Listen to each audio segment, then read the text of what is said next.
En una isla remota en medio del Océano Pacífico durante la Segunda Guerra Mundial, en un episodio extraño, una mujer acabó sola conviviendo con 32 hombres desconocidos en una tierra sin leyes y sin escapatoria. Durante los próximos 7 años surgirían todo tipo de crímenes violentos que redujeron la población de la isla a solo 19 personas. Jerry, estamos en hora maldita, esto no va a ser bien. En 1939, al inicio de la Segunda Guerra Mundial, las Islas Marianas del Norte, que pertenecían en ese entonces a Japón, eran un punto estratégico en medio del Océano Pacífico. En una de esas pequeñas islas volcánicas llamada Natahan, el gobierno japonés impulsó la plantación de palmeras. Era una isla tan remota que toda su población se reducía a unas 40 personas. Los 40 isleños trabajaban recolectando cocos, mientras que unos pocos japoneses habían sido enviados expresamente para supervisar las plantaciones. Pero en 1944, con la guerra en su punto más álgido, el proyecto se fue a la mierda. Cuando todos los lugareños escaparon, incluidos algunos supervisores, la isla quedó completamente deshabitada, o al menos eso parecía. 3 supervisores decidieron quedarse. Nuestra protagonista Kazuko Higa, su esposo Yoichi Higa y el jefe de ambos, Kikuichiro Higa, decidieron permanecer en la isla a pesar de los bombardeos cada vez más cercanos, pero eso estaba a punto de cambiar. Yoichi, el esposo de Kazuko, tuvo que tomar la drástica decisión de viajar a Saipan, otra de las islas vecinas, para cerciorarse de que su familia estuviera bien. La idea original era ir por un par de semanas y volver, pero nunca regresó. A partir de acá la historia empieza a volverse difusa. Los relatos varían según quien los cuente, pero el caso fue real y está bien documentado. La versión más extendida sostiene que cuando Kazuko y el capataz Kikuichiro se quedaron solos en la isla, con el correr del tiempo afloró un vínculo amoroso entre ellos, pero la felicidad les duraría muy poco. Están a punto de ser sacudidos por un acontecimiento totalmente imprevisible.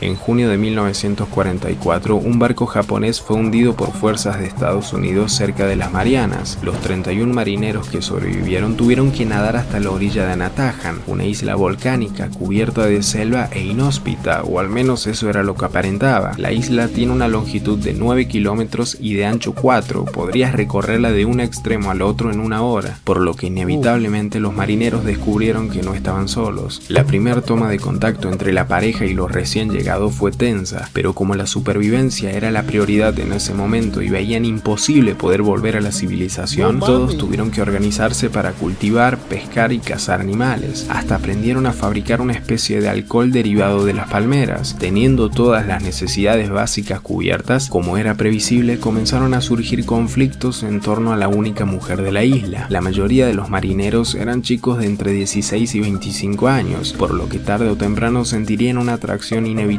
por Kazuko, quien tenía 24 años en ese momento. Kazuko y el capataz Kikuichiro habían estado fingiendo ser un matrimonio durante todo este tiempo, pero ya nadie les creía. Incluso uno de los marineros más veteranos les sugirió que se casaran en presencia de todos, para que los otros hombres perdieran el interés en ella. Y eso fue lo que hicieron. En una ceremonia improvisada se casaron, pero este matrimonio ficticio, en lugar de resolver los conflictos, los intensificó. Lo que empezó como una comunidad de náufragos se fue transformando en una lucha tribal por el control de la hembra.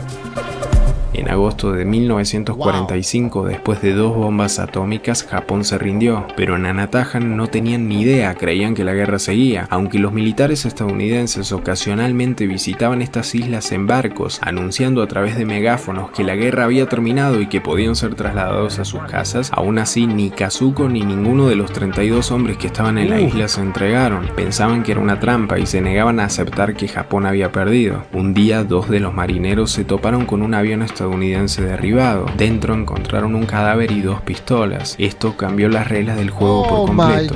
Kikuichiro fue asesinado a tiros por uno de esos marineros que se autoproclamó como el nuevo marido de Kazuko. A su vez, aquel hombre fue apuñalado por un tercero en una discusión por reclamar a la única mujer de la isla. Y así sucesivamente, cada hombre que estaba con ella perdía la vida de manera misteriosa. Uno murió ahogado, otro cayó de un árbol e incluso hubo uno que murió por comer cangrejo crudo. Se desconoce conoce si Kazuko llegó a mantener relaciones con todos los hombres de la isla y si estas fueron siempre consensuadas, pero lo único certero es que para 1950 la población masculina había caído de 32 a 19 en solo 6 años. Algunos relatos sugieren que ella alentaba a que se pelearan, consciente del poder que ejercía sobre aquellos hombres desesperados. Los hombres que quedaban con vida dejaron de competir por Kazuko y llegaron a la conclusión de que ella había sido la raíz de todos sus males durante todo este tiempo y que la mejor manera para recuperar la paz sería eliminándola.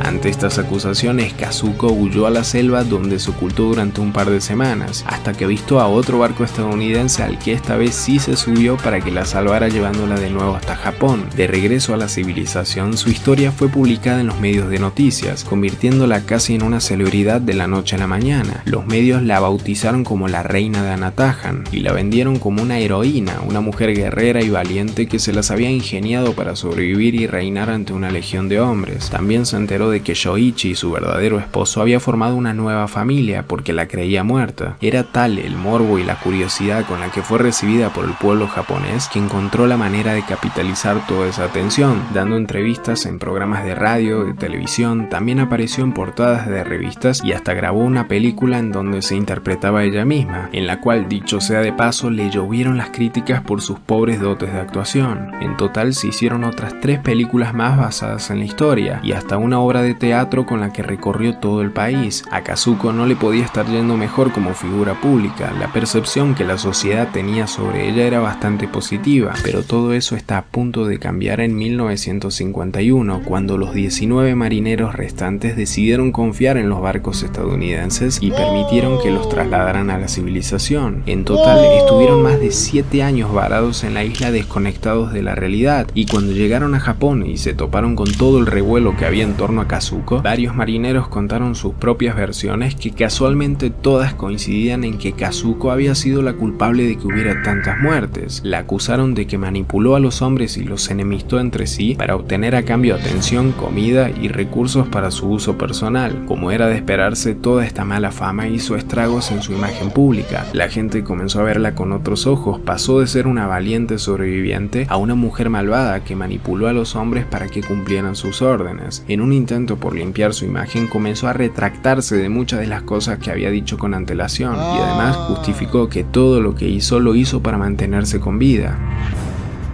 Supuestamente accedió a estar con casi todos para que no le hicieran daño. Esta defensa por parte de ella sería más creíble si no fuera por el detalle de que hubo docenas de situaciones en que los barcos se acercaron hasta la orilla para sacarlos de ahí después que había terminado la guerra. Pienso que si hubiera vivido con tanto temor, hubiera huido mucho antes de la isla. Además, más adelante admitió que solo 2 hombres habían muerto mientras peleaban por ella, que todos los otros habían ido cayendo por intoxicarse con alimentos, ahogados o por accidentes aleatorios, algo que jamás sabremos con certeza. Por más que haya intentado revertir y maquillar la historia una y otra vez, de nada sirvió porque la televisión dejó de entrevistarla, la obra de teatro no vendía entradas y básicamente pasó a ser un cadáver mediático. Se cree que se mudó a un pueblo en el Japón rural donde abrió un restaurante con un nuevo marido. A partir de allí no se supo más sobre la vida de Kazuko, hasta que en 1971 falleció a los 51 años debido a un tumor cerebral. La reina de Anatahan fue una víctima de las circunstancias que hizo lo que pudo para sobrevivir en aquella isla, o fue una manipuladora que se aprovechó de los hombres y de la situación. Quiero leer tu opinión en los comentarios. Si te gustó el video, déjame tu like y suscríbete al canal. Subo este tipo de casos oscuros todas las semanas.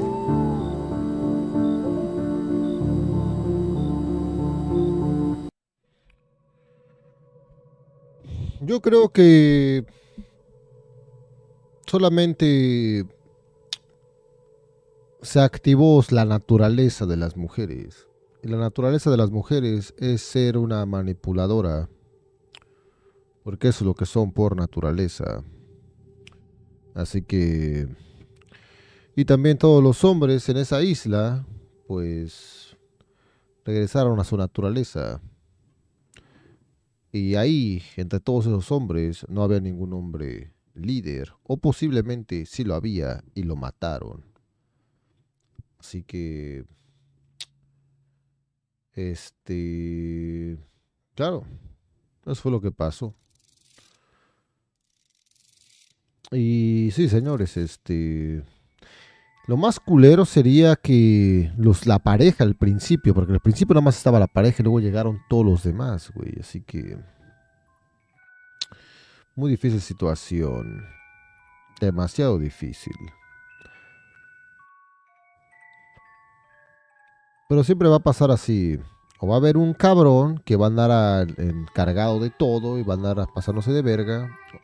Ahora sí que siempre es un patriarcado o un matriarcado. Siempre. Y ahí era un matriarcado porque todos estaban bajo los servicios de la mujer, pero porque ella se dejó coger por todos. Es como que el sexo es el arma mortal para domar a un hombre. Así que si te acuestas con todos, domas a todos. O haces que se maten entre ellos.